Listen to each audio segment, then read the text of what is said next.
हमने भी महसूस की जब हम मुंबई के अंदर सिर्फ एक गले में पट्टा डाल के तो गए तो पहचान लेते थे। वहाँ फ़ोटो खिंचवाने की ज़रूरत पड़ी डॉक्टर स्वामी को, तो स्वामी सर ढूंढ रहे थे किससे खिंचवाए, देखा गले में पट्टा है, उसका नाम नहीं जानते, कह रहे इधर आ समर संगी, हमारा फ़ोटो खींच दे भाई। और समर संगी को पता है कि इनके गले में पट्टा है, मेरे गले में पट्टा है, तो भाईचारा, पूछने की जरूरत नहीं पड़ी, फ़ौरन फ़ोटो खिंच गया। कितनी ताकत है, कितने आसपास ताकत ही ताकत घूम रही थी। वही ताकत फील कराने के लिए, वही ताकत महसूस कराने के लिए जो समर संघ का कार्यक्रम 2 अप्रैल 2022 को नागपुर में नागलोक में 700 संघियों द्वारा पास हुआ, छोटा कार्यक्रम नहीं है, बहुत सोच समझ के महापुरुषों के कार्यक्रम है। पहले भी बताया है कि यहाँ जो भी चीज़ आ रही है, बेशक आपको बताई जाए ना बताई जाए, पर महापुरुषों की है, यहाँ कोई किसी व्यक्ति का नहीं है।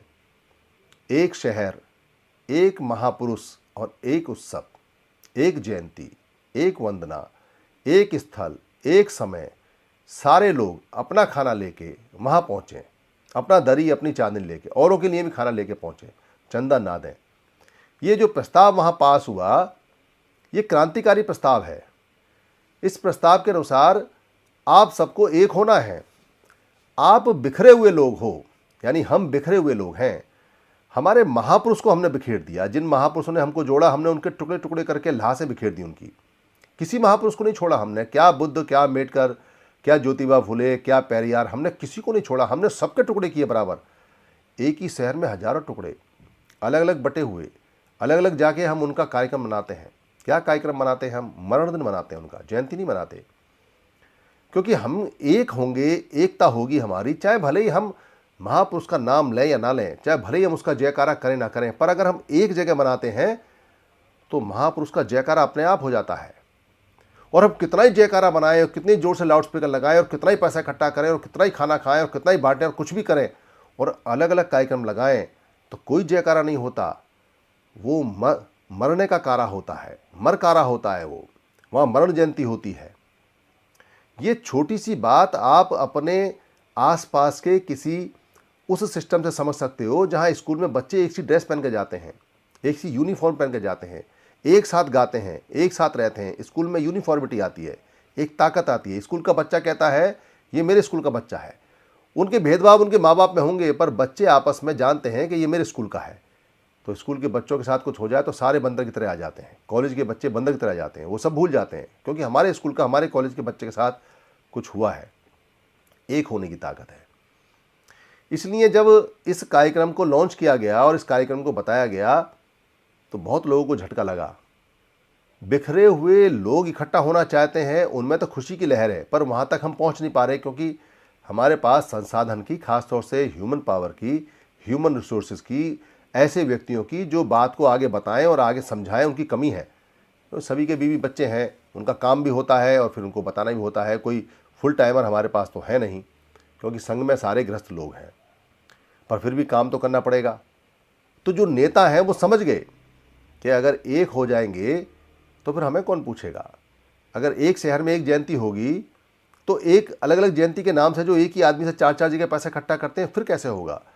फिर तो वो व्यक्ति अपना खाना लेके आ जाएगा, अपनी दही लेके आ जाएगा, तो हमारा क्या होगा?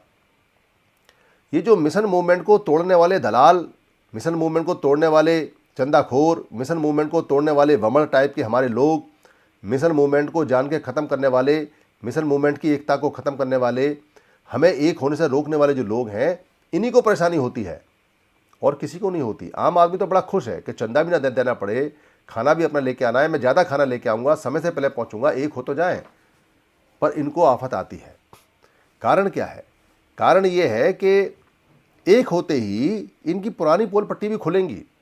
लोगों को, सबको ये समझ में आ जाएगा, अरे इतने दिनों से बेवकूफ़ बना रहे थे तुम, एक होने के लिए, एक जयंती मनाने के लिए ये आइडिया तुम्हें क्यों नहीं आया? तुम काय के नेता हो? तुम कैसे नेता हो? तुमको ये बात समझ में नहीं आती कि नमाज पढ़ने वाले लोग शुक्रवार को कैसे भागे चले जाते हैं एक साथ, ईद वाले दिन कैसे ईदगाह पे सारे लोग भागे चले जाते हैं, कोई अगर किसी का फेस्टिवल होता है तो कैसे किसी स्थल, जो धर्म स्थल होता है, वहाँ भागे चले जाते हैं, कैसे संडे को ईसाई भागे चले जाते हैं, कैसे सिख भागे चले जाते हैं जब उनका गुरु नानक बर्थडे आता है।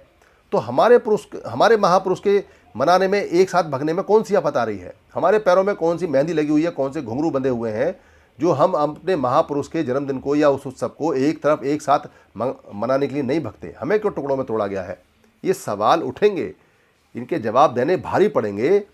इसलिए विरोध होता है, इसलिए विरोध होता है कि पैसा खत्म हो रहा है, इसलिए विरोध होता है कि कैसे आंख मिलाएंगे कि बाबा साहब के जयंती पे उनके टुकड़े करते हैं हम लोग, और उसमें चंदा दे के सहयोगी बनते हैं हम लोग, और वहाँ जाकर उनका उत्साह बढ़ाने के सहयोगी बनते हैं हम, और अपने ही लोगों को बिखेरने में और बिखराव में मदद करते हैं हम लोग।